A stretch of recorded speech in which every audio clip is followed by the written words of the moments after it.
Welcome to The Goddess and the Medicine Woman with Melissa McHugh and Sydney Decker.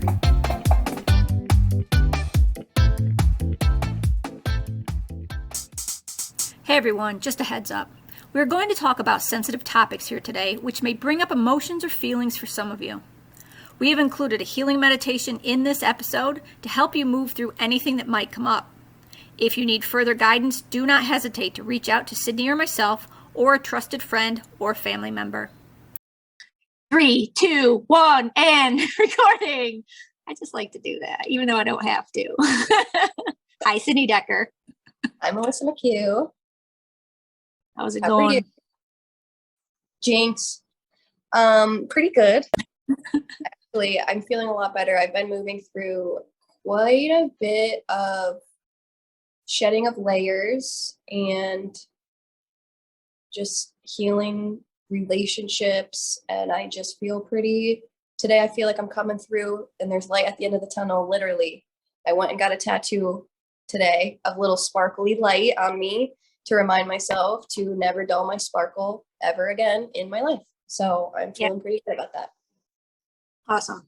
Super important to remind ourselves of things like that all the time, I think. Because we forget. Yeah. We forget. Especially nowadays it's like there's no time anymore, and just everyone seems to be going through something or has something or wants to talk about something awful, and it's like we got to remember our light. We have to remember what really is underneath all of that and to choose to shine it no matter what it looks like in the world. Yeah. That's what I feel like we're being called to do. And definitely is not as easier said than done, I guess is the words I'm looking for. But yeah, I feel like it's really just really starting to hit me of what that means to shine your light no matter what. Yeah, I like that. And, a lot of times in life, I think people say you're on a healing journey. You're walking on a healing path. And you conjure that up in your mind and you kind of see a path in front of you moving. It's like a linear path. It's moving forward. You see it moving through maybe the forests and some deserts and whatever it is, occurring along the way. But I thought it was really great the other day. I can't even remember where I saw it. I believe it was a post somewhere that said that our path is not linear, that our path is a spiral. And that is why when we're moving through stuff, that other things that we've thought that we have cleared before return. You're like, oh, whoa, there's that again. I thought that was gone. I thought I had moved through that. I moved past that. But since we are on a spiral, that sometimes we come back around to those places and there's still little parts left over there. There's still little pebbles in the road. They might not be boulders anymore. Might not be big, huge demons, ready to devour us anymore, but there's still little pebbles there. And sometimes we'll be walking and not even realizing, we'll stub our toe and like, whoa, there's that. I thought I moved past that. Now I got to look at that again. At least now you only stub your toe on it and you're not entrapped by it, Yeah, exactly. And I know that you've been moving through some things like you were talking about a couple minutes ago, relationship stuff, and that you've come back around to something that happened in your life. And I think it would be really good to talk about that here, move through it for yourself and also anybody else that might be listening that has gone through a similar situation, and know that you can heal from these things that are sometimes very dark, very deep, very difficult, but that these things too are things that we can move through, past, clean up, and even if there's still a little bit of residue, that it's okay, and then we can continue that journey moving forward.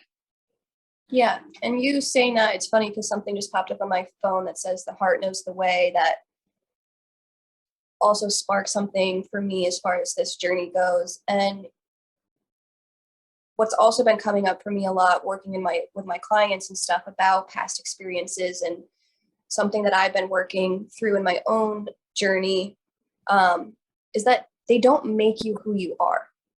You know, your past doesn't make you who you are because something bad happened to you, you know. And a lot of what I thought about this certain experience, that I'll go into, I used to keep that hidden, because I thought that it painted me in a poor light, you know, or I guess there was no light at all. And it scared me. And this person kind of utilized that darkness that I accepted in this relationship to be like, well, wait till people find out who you really are, you know. And I used to hear that voice for a while. And I think that while I'm prefacing this story and my healing, is that no matter what happens to you or what is done to you or what you do or what you're involved in, if you make a choice to heal and you really make a choice to do the inner work, it doesn't make you who you are. You know, it actually can become something that empowers your light and help you to become more of who you truly are and who you truly want to be. And it's so important to make that choice of doing the work, because that is what has gotten me to this place in which I can see this relationship and I can see this situation in a light that is healing for me now, you know? And so that's what I really want people to know before I go into this, because it is a little sensitive for some people who have been through a similar situation that I have been in, that I'm going to go in to talk about. And I want those who hear this to know that when you make the choice to love yourself, really, you can heal from whatever you've gone through, and you can make the choice to not allow it to define you and create a story that isn't empowering anymore. Because this was very disempowering to me for a while, you know, but it was also a huge catalyst for my growth. You know, I was telling the universe before I met this person, I'm ready. I want to do the light. I want to be this type of person. I want to be loving and joyful and this and that. And I thought I was really ready. I was like, I love myself now. I'm here we go, universe, bring me what I need. And the universe brought me exactly what I needed in order for me to truly choose myself, choose the work, and choose to love myself, and not choose my past, who I thought I was, who I thought I needed to be with, what I thought I deserved, you know, because it's the subconscious mind that is telling the story. You know, we can consciously be saying this, I want this, but our subconscious is saying, this is what I really believe about myself. And so that is what this brought me to, this awareness of, I need to go deeper.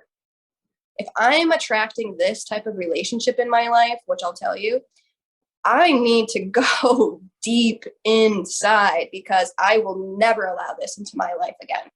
And what was causing this? And why is this happening? And not in a blame way. You know, I'm not blaming anyone or even myself, but just in a sincere research way for myself. What is this? What is causing this? How do I need to get rid of this? And the biggest piece that I'm going to connect with our second episode that helped me to also start moving through this in an even deeper, more healing way, is that realization that I had about my dad and the abandonment, and how abandonment also leads to things like rejection and betrayal. And I'm not even going to say of other people to you, but when you choose to co-create a story of abandonment in your life, you also then choose to create stories around rejection and betrayal. And so I allowed someone to keep me in this loop of abandonment, rejection, betrayal, lie, like all the darkness that could possibly happen to me all at once.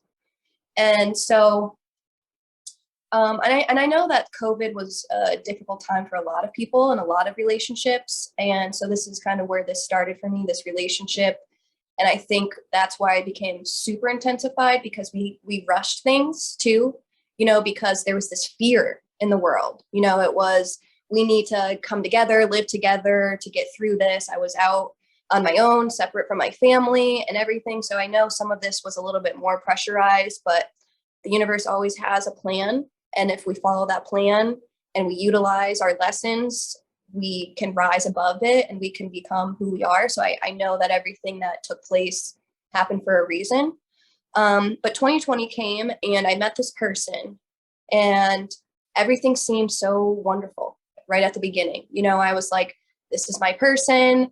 This is it, and immediately they said the same thing about me. And when I met them, I had this feeling like something intense is going to take place here.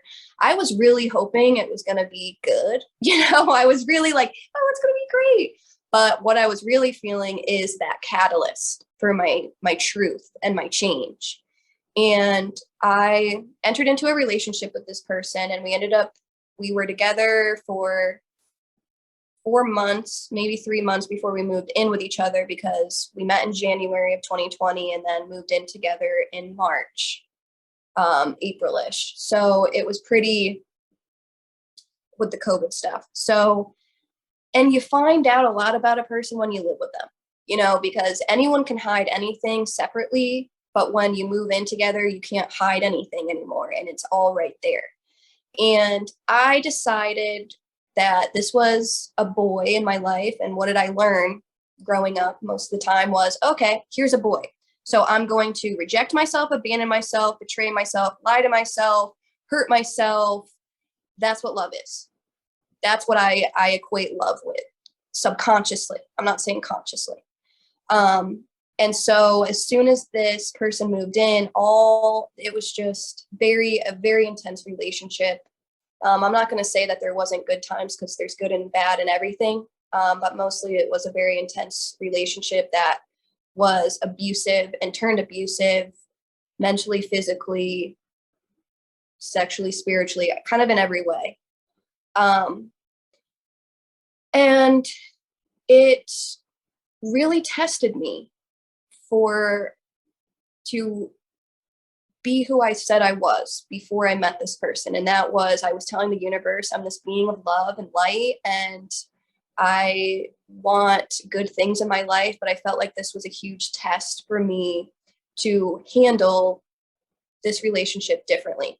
So even with this person, and I'm not saying I was innocent at all, because there would become times where hands would be on from both of us. If his hands were on me, I then put my hands on him. I was taught to protect myself and to defend myself.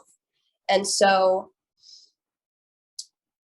basically, I know I'm trying to use the right language here to really portray what it is I'm trying to say about this, because I don't want to make it about the abuse per se. I want to make it more about the healing that I got through with this.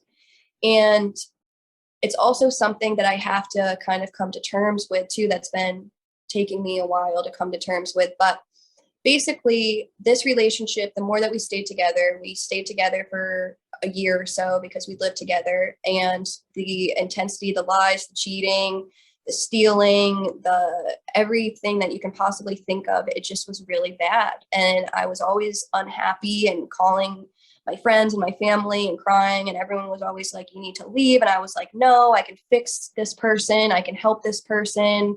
I can do something for them, like it's going to be okay. I can get through this, even though he's put his hands on me, even though he's broken something, even though he's punched something, said something, whatever. There would be times where I would literally, I don't know how I convinced myself any of this was okay. I would be crying on the ground, asking this person, why are you doing this? Please stop. And they would be filming me and saying, wow, look at you. Look how crazy you are.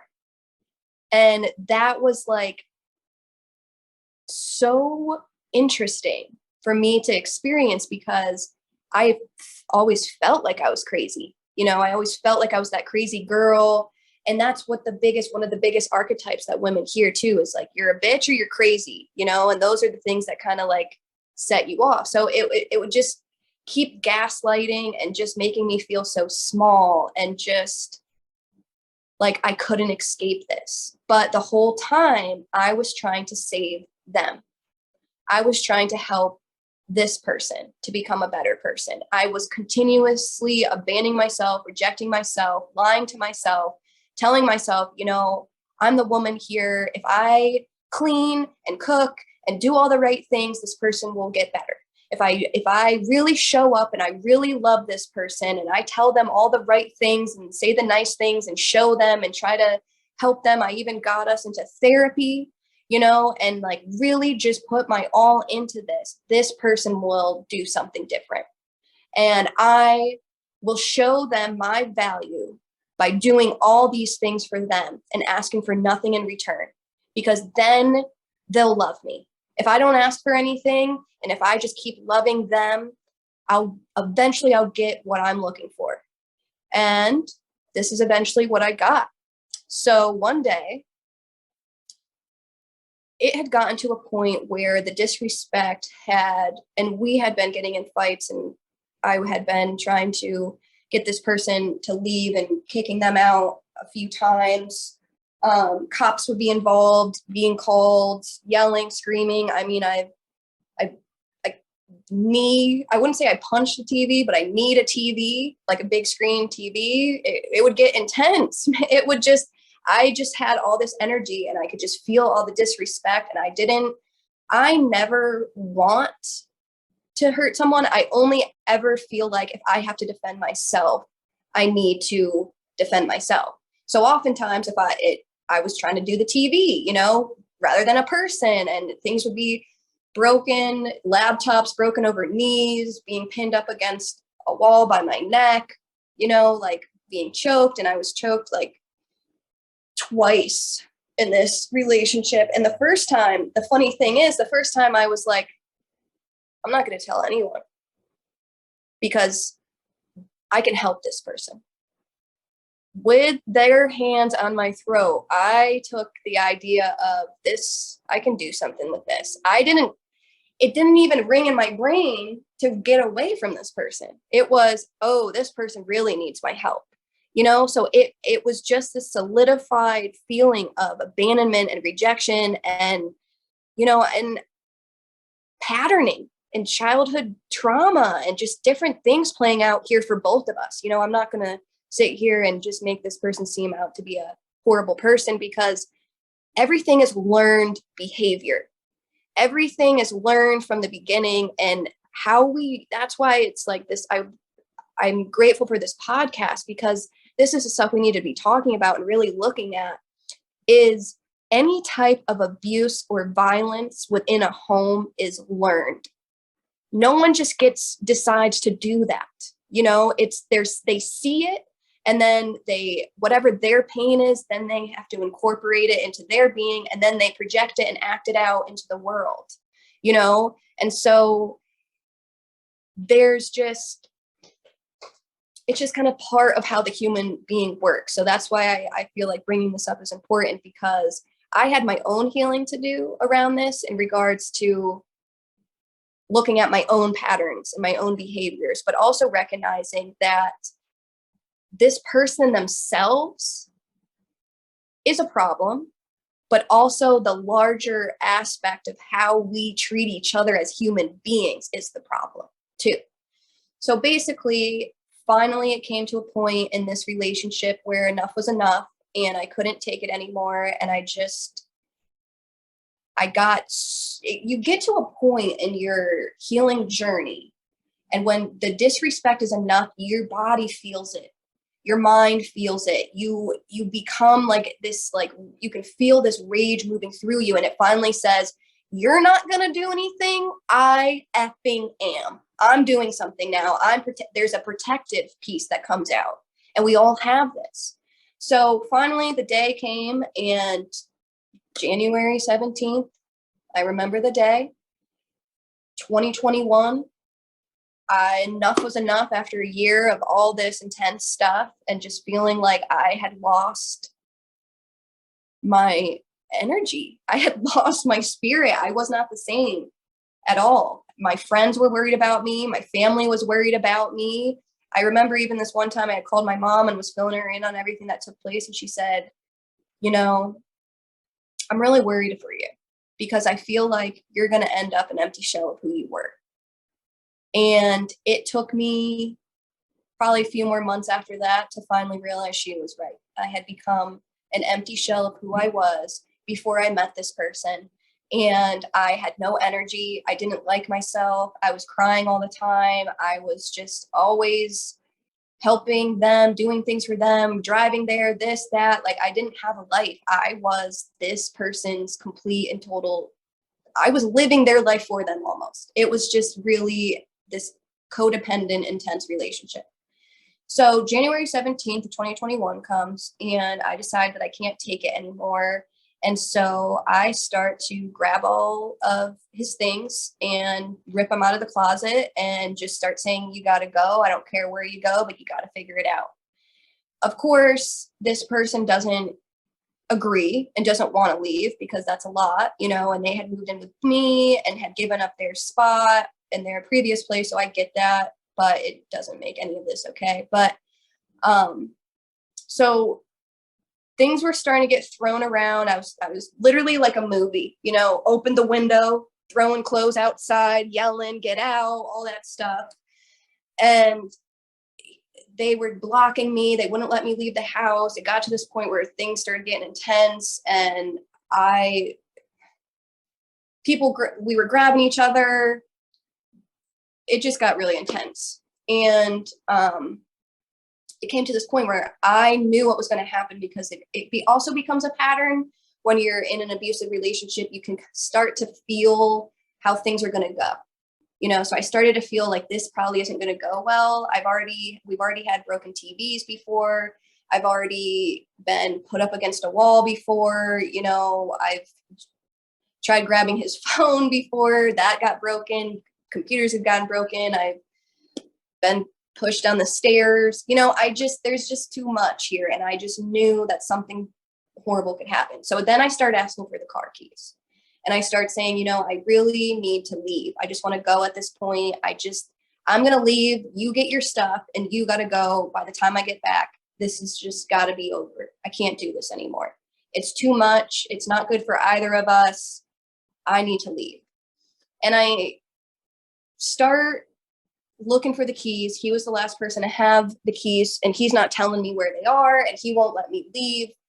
So it comes to a point where I say, okay, if you don't tell me where the car keys are, I'm going to step on your Apple Watch. And I knew that this person really valued their things because they had expressed that. And I figured if I kind of did this, I would get the car keys. This person came flying across the room and shoved me to the ground and said, that's right, stay down. And I grew up with a brother, and I grew up with a very intense brother, and I grew up with a father who did not know what to do with a daughter sometimes, so would kind of teach me to be strong, and that's the only thing he really wanted me to be, is strong. So I heard my dad's voice in my head that was like, stand up. So I stand up. This person pushes me to the ground again and says, I said, stay down. And, that to me really sparked my feminine journey of being a woman, because I feel like the feminine has been being shoved down and said, I said, stay down for so long. And there was a part of me that was like, that wanted to cower and be weak and okay, I'll stay down. But then I heard that voice in my head again that was like, stand up. So I stood up. The second time that I stood up, that's when he grabbed me and he wrapped his arm around my neck and he started to squeeze. And in that moment, again, I just kept hearing my dad pull his arm down, bite his arm, because this could not be good. He was actually not just trying to, because I wasn't fighting. You know what I'm saying? I wasn't being physically active back. It was, I just needed to get this person off of me. You know, I needed to let this go. I needed to get away from this. But this person wasn't just restraining me to protect themselves. They were now attacking me and had my life literally in their hands. And that to me has been something that I have been trying to really integrate into my being, because I mean, I grabbed his arm, I pulled it down, I bit him as hard as I could, and it wasn't until I really bit him as hard as I freaking could that he let go. And then I got the car keys, and I decided to I called my mom. She was upset. She wanted me to like call the cops and tell the cops, but I just wanted it over and I just wanted him gone, and I didn't want either of us to get in trouble or anything. So I left, and I said, get your stuff, you go. I don't want you to be here when I get back. So I go and I drive around for a little bit, and then I come back, and this person's still there. And I had found out all this stuff in their phone about things that were going on behind my back that I pretty much knew, you know, women kind of know. And I was like, so I found out everything. And they were like, is that all you have to say to me? And I said, yeah, I just want you to go. And they were like, well, you're going to be arrested. And this is like where I just feel like even more so the universe was really trying to show me how I've trapped myself, and how the feminine has been trapped, and how these power dynamics in the world are played out, and this victim perpetrator role is played out, and this abuse that we learn that in our upbringing that is played out, you know. And I never even asked or said anything. I didn't want this to become this, but this is kind of where what I needed to happen, I guess, for my catalyst and my growth. And so they say that you're going to be arrested. And I'm like, no way, right? Like, how am I going to be in trouble? All I did was defend myself. You were the one that put your hands on me. And he's like, well, I already called the cops. Like, there's a bite mark on me. Like, your things aren't going to go well for you. And I said, okay. So I called the cops, and they come back for little tiny, I mean, if you guys saw me, I'm like 5 foot, teeny little thing. And this person's 6 foot tall, not teeny, but, so 4 cops come to pick me up, and they don't even let me tell them the story. They just say, do you have marks on you? I barely get to tell them what my side of it. And I say, well, I drove around for an hour, so the red mark has gone away because he didn't use his hands, he used his arm. So that's not going to leave a mark. You know, that's how people get away with the sleeper hold. That's just why it's used. And so they didn't care because that he had called them and they had the mark. So I, hands behind your back, you're going downtown. You got to do this. That was such an intense thing. And I just still remember this person standing on the balcony, towering over with this stone cold look on their face, thinking that they had won and they had gotten the upper hand on me as I was having my arms behind my back with handcuffs and going to jail. And if that's not a wake-up call about doing the inner work and getting to really know what your subconscious mind is up to, I don't know what is. And you know, the sad part about all this too, because I'm going to be honest, I went to jail. I was in jail for 13 hours. That should be a movie because I counted them. And it was intense and I didn't like it. I don't think anyone does, but it was actually a really good eye-opener for insight into the justice system, which should be called the injustice system, because you are proven guilty until you're proven guilty, always. Like, there's no innocent in that at all. No one wanted to hear what I had to say. No one really cared. It just came down to, you were the perpetrator. You are the one that left the mark. So you're the one that's going to have to deal with this. And after I found out, and even after all that stuff, and we had to take like a 3-month break from each other. I sat there and I could not, and I think women struggle with this, and this is why I'm bringing it up, is I could not really accept the fact that someone had tried to kill me. That someone had really put their hands on my throat and were going to take me out of this world. And since I wasn't able to accept that, and I wasn't able to accept fully the love that I had for myself, I held space and I tried to overcome this failure, which I think that when we fail at things and we fail at relationships and we have these moments of pain and darkness and we don't know how to get out of it, we keep creating it in order to try to fix it or solve it or overcome it. And someone like me who's a perfectionist, having this out in the world and to have anyone know that any of this is possible, that one, someone tried to hurt me this bad, two, that I went to jail, because that's a record right there. I was Miss Goody Two Shoes for my whole life. And now this is, and the thing about it too is that the universe wanted me to wake up to is, it's not like I got picked up because I really had done something, like vandalized something, stole something, got caught up with like drugs or anything or gun, none of those things. It was literally because someone was trying to teach me a power over you lesson. And I found that in its own right to be very interesting. And so it was very difficult for me to fully accept that could happen to me, that was a real truth in my life. And so I'm sharing this because I'm hoping that by sharing this, I can help someone else and stop someone else's journey. I went back because I wanted to fix it. I wanted to fix myself.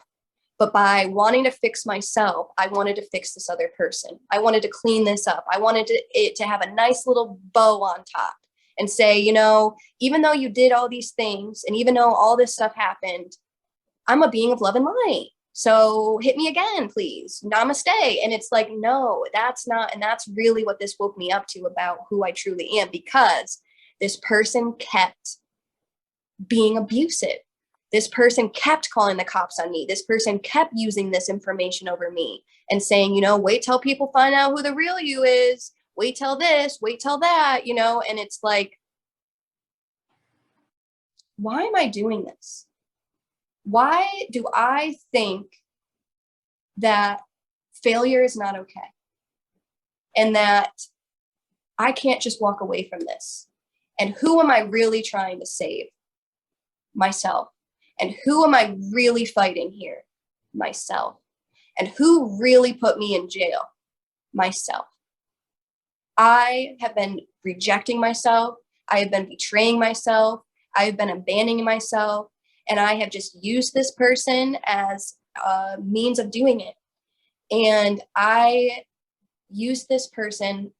This is going to be a very intense episode. So I appreciate everyone who's listening, because it's just tying a lot of pieces together for me. But how I can explain this and how I want people to kind of see this a little bit more is when I was a teenager, I used to hurt myself physically. And then I got to a point where I progressed beyond having to hurt myself physically by cutting myself. And I allowed other people to be my razor. So I allowed, especially men, because that's where the deepest cut in my life was men in my life, And so I allowed these relationships to just be that razor blade for me. And so that's what I woke up to in this relationship. I woke up to, I am allowing someone to be my razor blade. Why? This person's not changing. This person isn't doing anything different. They can hold a difference, but they're not doing the work. They're not seeing me. They're not valuing me. They are just only bringing me more of my pain and my suffering and reiterating that little girl's story of I'm not good enough. I'll never be good enough. I'm in the dark. I'll always be in the dark. No one's hearing me. The gaslighting in this relationship was unreal. I was always questioning myself and doubting myself and not knowing if I was right or wrong. But I was always trying to hold space and heal them and love them. And it finally was like the universe was like, listen, it's you that needs the healing. It's you that needs to see you. It's you that needs to hear you. It's you that needs to show up for you. If you don't go into your own heart space, and if you don't start spiraling inside, internally, looking at yourself, no one can love you. And you can't love another. What you're co-creating right now is your fear. You are co-creating your entrapment. You are co-creating this betrayal. There's nothing wrong with you. You know, I wasn't wrong. I'm not wrong. I'm not bad. I'm not a horrible person. I don't deserve these things. I need to wake up to me. I need to wake up to who I really, truly am. And so this relationship has actually been one of the biggest gifts in my life because it allowed me a huge space of darkness to shine the huge light that I have. Because if I didn't go through that and I didn't wake up to myself, and then no one needs to be this extreme, I'm not saying that, I would be dead. But we're all doing that to ourselves in one way or another.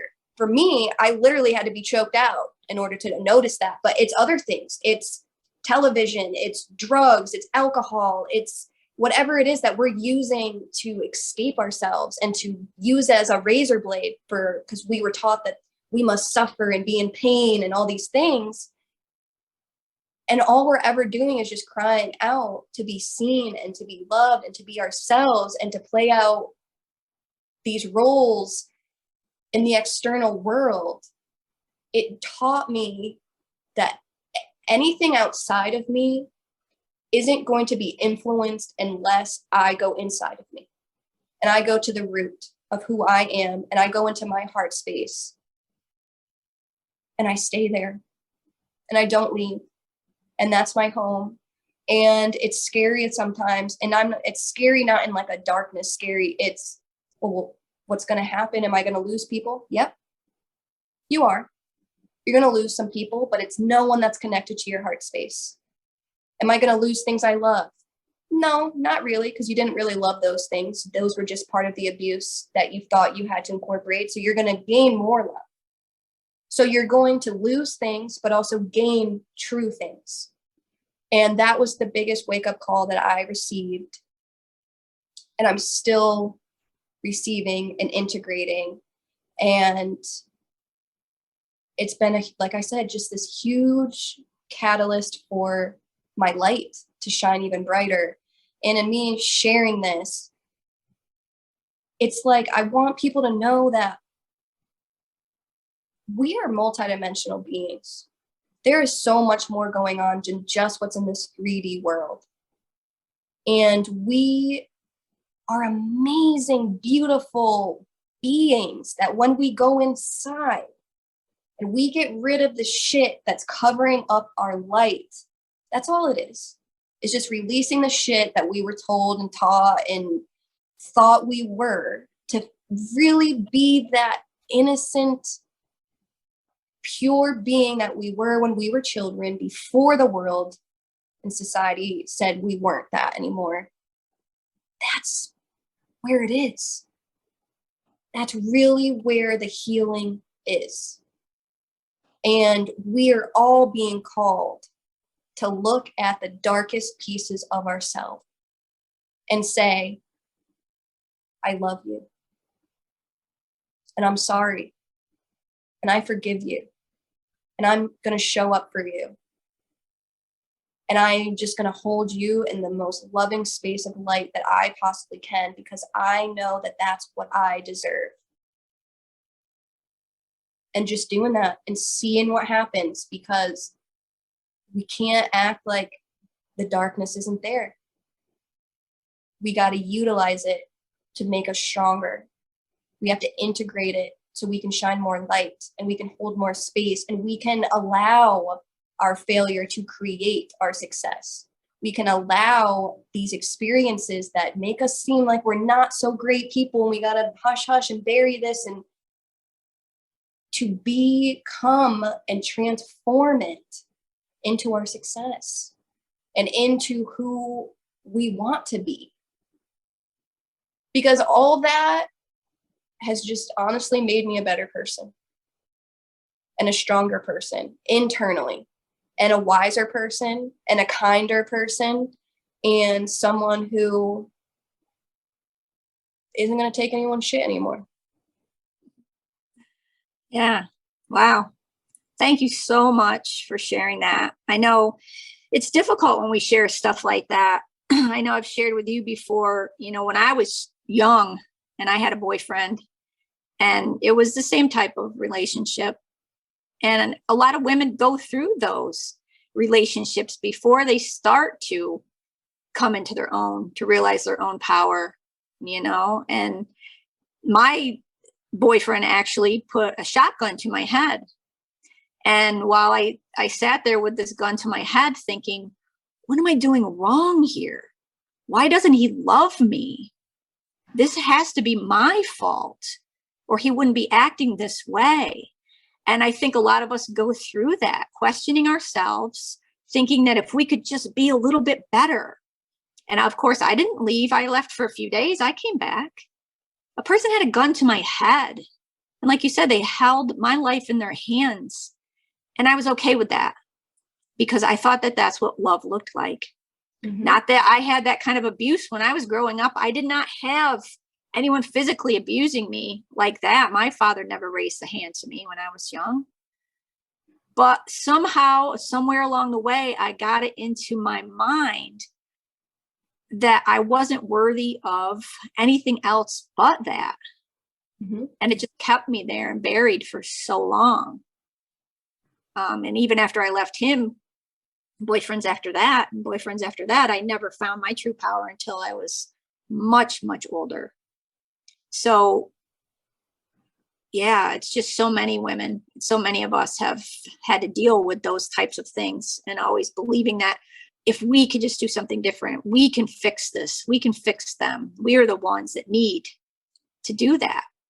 And just to realize that, yeah, the way to fix it, like you said, is to go within and to discover who we truly are and our own power. Mm-hmm. And what I'd really like to do right now is, after that intenseness, is to kind of go inward with everybody and to do a little bit of a healing session now,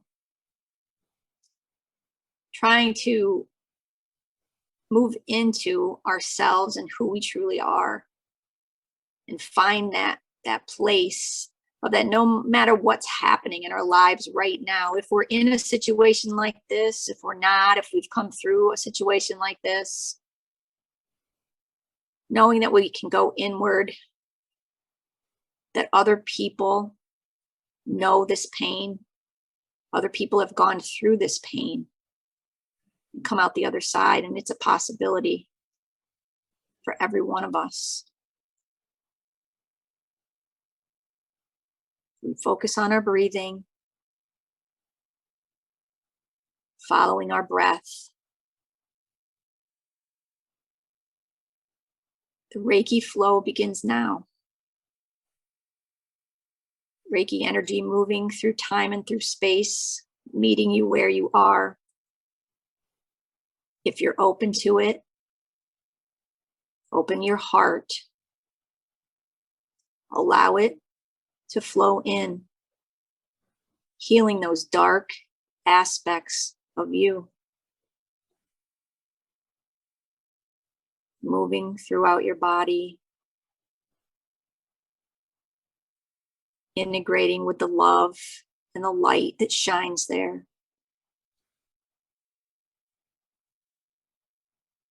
Dropping your awareness now down into your body and into your heart space. And breathing into that place of light, that place of knowing.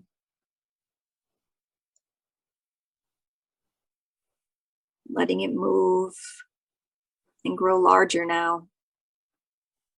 Filling up your entire body with light. Filling up your entire body with the forgiveness. Forgiveness for yourself for allowing these things to happen.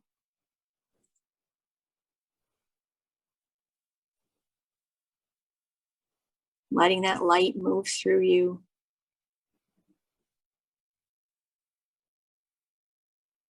Getting brighter and deeper. Feeling that love that you have for yourself.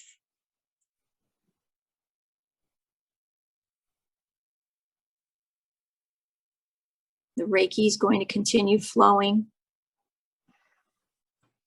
as we allow Sydney now to take over this healing session. Take a deep breath into the heart space and out from your heart space. Dropping deeper into your being. If it's helpful, bring your left hand to your heart, followed by your right, so you can stay in the center of your being as you breathe into your heart and out from your heart. And it's completely okay to start to feel the emotions, to resonate with what was being said here today. And if it has allowed movement of your own emotions, honor that. And say thank you for expressing yourself and releasing yourself here and now today. As I drop deeper into my beingness, as I step more fully into who I am as a true multidimensional being of love and light, here to live the life that I truly deserve. One of joy, one of peace, one of clarity, one of calm, one of balance, one of harmony, and one that allows me to express the true essence of who I am as a being, whatever that essence is for me.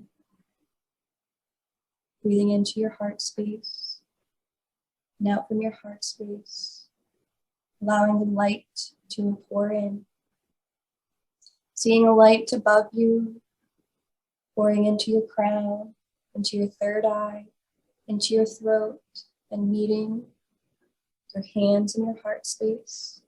Taking a deep breath into your heart, allowing this light to warm those areas, to touch those areas, to release those areas from your heart center.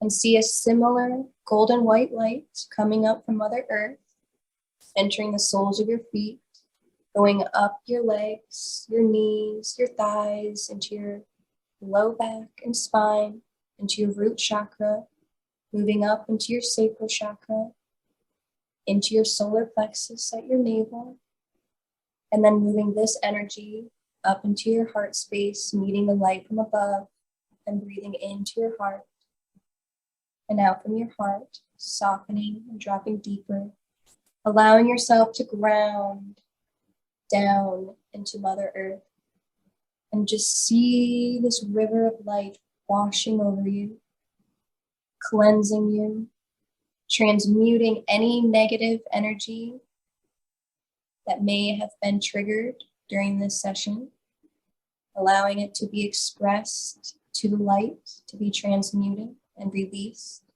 sending all heaviness and negativity down into your feet and out your feet and giving it away to Mother Earth and thanking her for taking what is no longer serving you with ease and grace, and just breathing into your heart Now from your heart and into your heart and out to your heart. And just seeing this divine light coming from above, below, in front, behind, and both sides, creating this protective, healing, loving sphere of golden white light surrounding you, encompassing you, and allowing you to be present here and now with the totality of your love, of your light, and of your truth. And just sit with this for a moment. Wave after wave of light is flowing to you, grounding you, healing you, supporting you, loving you, guiding you, and giving you permission to walk away from anything that is no longer serving your highest and greatest good with ease and grace. Breathing into your heart space. We are cleansed in divine light. We are loved in divine light. We are open in divine light. And we are freed in this divine light. Now, breathing into the heart. Now from the heart. And internally say to yourself, I accept this divine light within me now. I accept my own inner love to shine forth here and now. I accept myself. I love myself. And I forgive myself here and now. Breathing into the heart. Out from the heart. Breathing into the heart. Out from the heart. And last one, and on the in-breath, really just breathing in all the light, gathering up all that's no longer serving you, and exhaling it out on the out-breath. Thank Divine Mother for being present here today. Thank Mother Earth for taking what is no longer serving you. And most importantly, thank yourself for showing up and doing this work that supports your highest and greatest good, always. And so it is.